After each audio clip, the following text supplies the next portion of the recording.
Assalamualaikum warahmatullahi wabarakatuh. Salam sejahtera untuk kita semua. Shalom, Om Swastiastu, Namo Buddhaya, salam kebajikan. Sebelumnya kami mengucapkan terima kasih kepada Ibu Desi Purwaningsih selaku dosen pengampu mata kuliah Bioteknologi Farmasi. Perkenalkan, kami dari kelompok 3 akan menyampaikan materi mengenai DNA fingerprinting. DNA fingerprinting ini sebagai aplikasi dari bioteknologi akan disampaikan oleh beberapa anggota kelompok kami, yaitu sebagai berikut. Apa itu DNA fingerprint? DNA fingerprint atau sidik jari DNA adalah teknik laboratorium yang digunakan untuk menentukan kemungkinan identitas seseorang berdasarkan urutan nukleotida wilayah tertentu DNA manusia yang unik untuk suatu individu.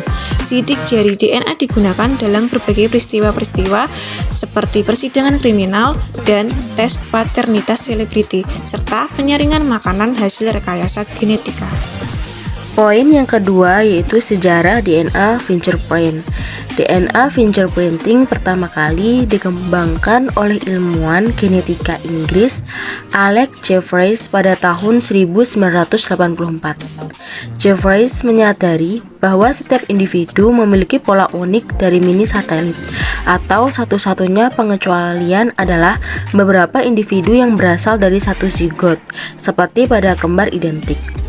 Selain itu, hal ini dapat disebut dengan DNA profiling atau genetik forensik, merupakan teknik yang dikembangkan oleh ilmuwan forensik untuk membantu identifikasi individu atau sampel berdasarkan dari DNA profilnya. Aplikasi bioteknologi menggunakan DNA fingerprint. Yang pertama adalah sains forensik. Material biologi yang dapat digunakan untuk sampel pengambilan DNA diantaranya adalah darah, rambut, saliva, semen, dan jaringan tubuh. Pada kasus kriminal, DNA yang diisolasi dari sampel bukti dapat dibandingkan melalui prototipe VNTR atau Variable Number of Tandem Repeats. Hasil dari pembandingan sampel dan VNTR berguna untuk memecahkan kasus kejahatan, contohnya pembunuhan dan pemerkosaan. Yang kedua adalah determinasi garis keturunan. Analisis prototipe VNTR orang tua anak telah digunakan untuk menyelesaikan kasus sengketa. Selain itu, informasi ini juga dapat digunakan dalam kasus warisan dan imigrasi. Yang ketiga, identifikasi seseorang. Pengerjaan identifikasi seseorang menggunakan konsep fingerprinting yang digunakan sebagai barcode genetik untuk menunjukkan identitas seseorang. Hal ini berguna untuk proses identifikasi korban kecelakaan dan bencana alam. Yang keempat, diagnosis penyakit keturunan dapat digunakan untuk mendiagnosis kelainan bawaan pada bayi penenatal dan bayi baru lahir. Gangguan yang mungkin untuk didiagnosis adalah cystic fibrosis, hemofilia, penyakit Huntington, Alzheimer familial, anemia sel sabit, thalassemia, dan lain sebagainya. Yang kelima, pengembangan pengobatan untuk gangguan penyakit keturunan.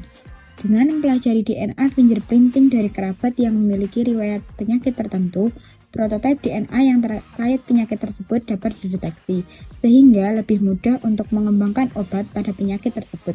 Yang keenam, breeding program. Peternakan secara konvensional menggunakan fenotipe untuk mengevaluasi genotipe pada tumbuhan dan hewan. Hal ini sangat sulit dilakukan untuk melihat dominasi homozigot atau heterozigot dari tampilan fenotipe. DNA fingerprinting memungkinkan penentuan genotipe yang teliti dan tepat. Hal ini biasa digunakan untuk membiakkan kuda pacu dan anjing pemburu. Jenis-jenis analisa DNA yang dapat dilakukan pada tes DNA fingerprint antara lain 1. Elektroforesis. Teknik pemisahan komponen atau molekul bermuatan berdasarkan perbedaan tingkat migrasinya dalam suatu matriks yang dipengaruhi oleh medan magnet. Komponen atau molekul tersebut dapat berupa DNA, RNA, maupun protein dari pengotor lain. Elektroforesis menyediakan informasi mengenai ukuran, muatan, dan jenis komponen yang dielektroforesis.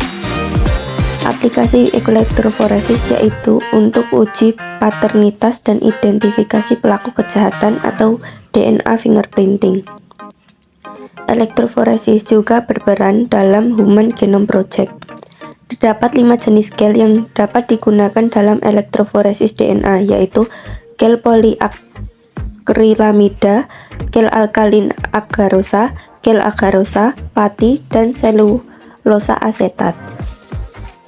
Gel poliakrilamida berfungsi untuk menganalisis hasil ekstensi primer.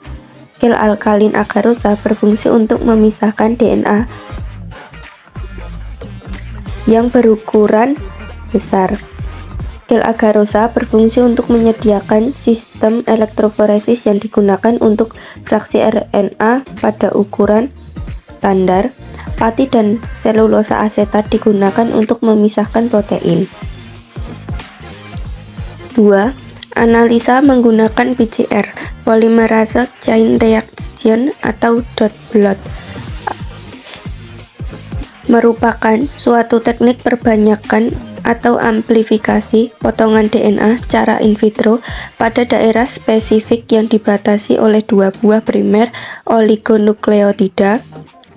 Primer yang digunakan sebagai pembatas daerah yang diperbanyak adalah DNA untai tunggal yang urutannya komplement dengan DNA template-nya. Proses tersebut mirip dengan proses replikasi DNA secara in vivo yang bersifat semi-konservatif. PCR mampu mengamplifikasi sejumlah daerah spesifik yang terdapat pada DNA menggunakan primer oligonukleotida dan DNA polimerase yang termostabil. Yang ketiga, analisa STR, Short Tandem Repeats. STR merupakan polimorfisme DNA yang terjadi karena adanya 2 atau lebih nukleotida yang berulang. Pola pengulangannya adalah terdiri dari 2 sampai 10 BP dan terjadi pada daerah intron dari DNA. Dengan menganalisa lokus dari STR dan menghitung berapa banyak perulangan dari sekuen STR yang terjadi di setiap lokus, maka dapat terbaca profil genetik yang unik dari setiap individu. Analisa STR memerlukan teknik PCR dan elektroforesis gel agarosa. Dengan PCR, daerah polimorfik dari DNA sehingga jumlah perulangan yang terjadi dapat dihitung dengan membandingkan perbedaan ukuran dengan allelic ladder. Analisa dengan STR ini tidak dapat dilakukan apabila 2 individu merupakan kembar homozigot. Yang keempat, AMFLP, Amplified Fragment Like Polymorphism.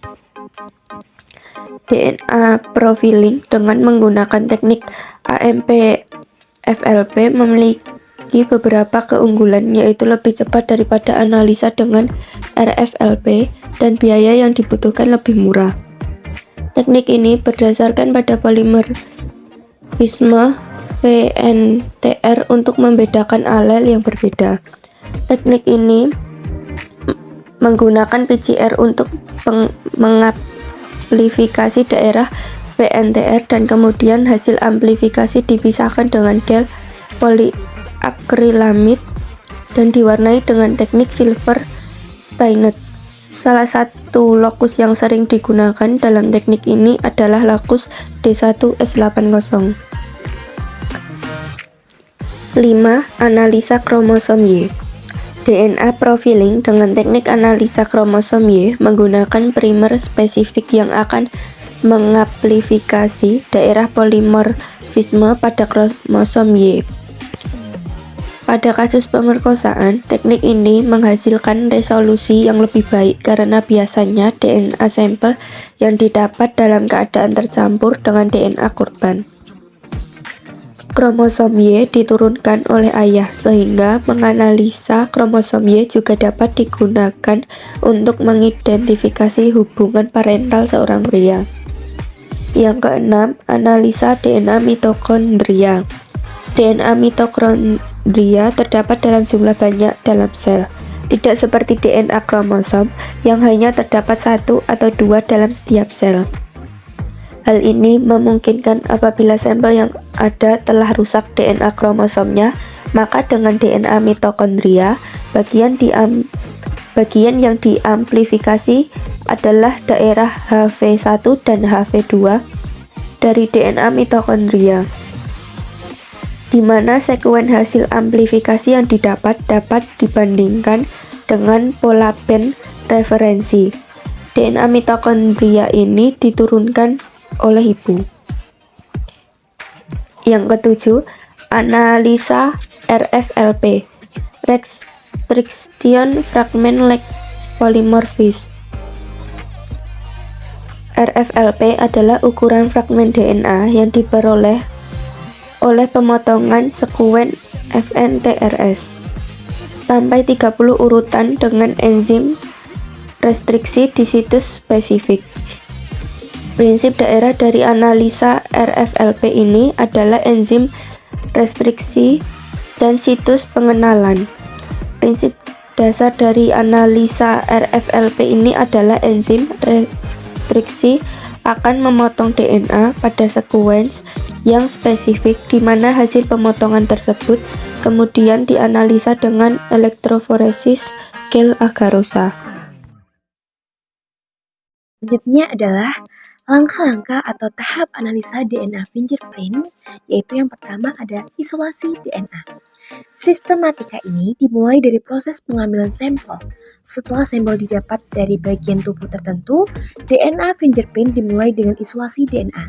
Kemudian sampel DNA diamplifikasi dengan menggunakan PCR. Bahan kimia yang digunakan untuk isolasi adalah phenylchloroform atau CILEC. Phenylchloroform ini digunakan untuk isolasi darah yang berbentuk cairan, sedangkan Chilex digunakan untuk isolasi barang bukti berupa rambut. Lalu yang kedua adalah memotong, mengukur, dan mensortir. Enzim yang khusus disebut enzim restriksi digunakan untuk memotong bagian-bagian tertentu.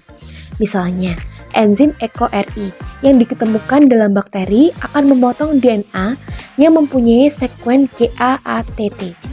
Potongan DNA disortir menurut ukuran dengan teknik penyaringan disebut elektroforesis. Potongan DNA dilewatkan gel yang dibuat dari agarose. Teknik ini untuk memisahkan pita-pita menurut berkas molekulnya. Lalu yang ketiga adalah transfer DNA ke membran nilon.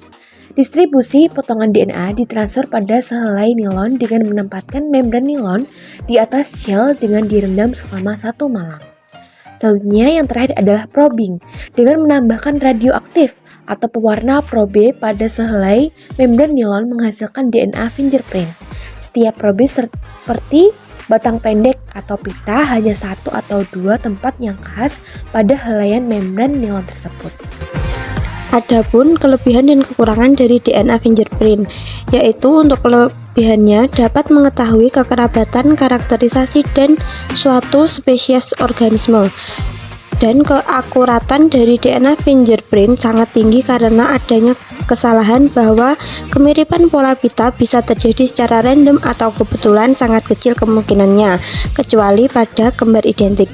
Dan untuk kekurangannya yaitu jika pelaku adalah saudara kembar identik dari tersangka karena keduanya memiliki pita DNA yang sama persis sehingga menyulitkan proses identifikasi pelaku.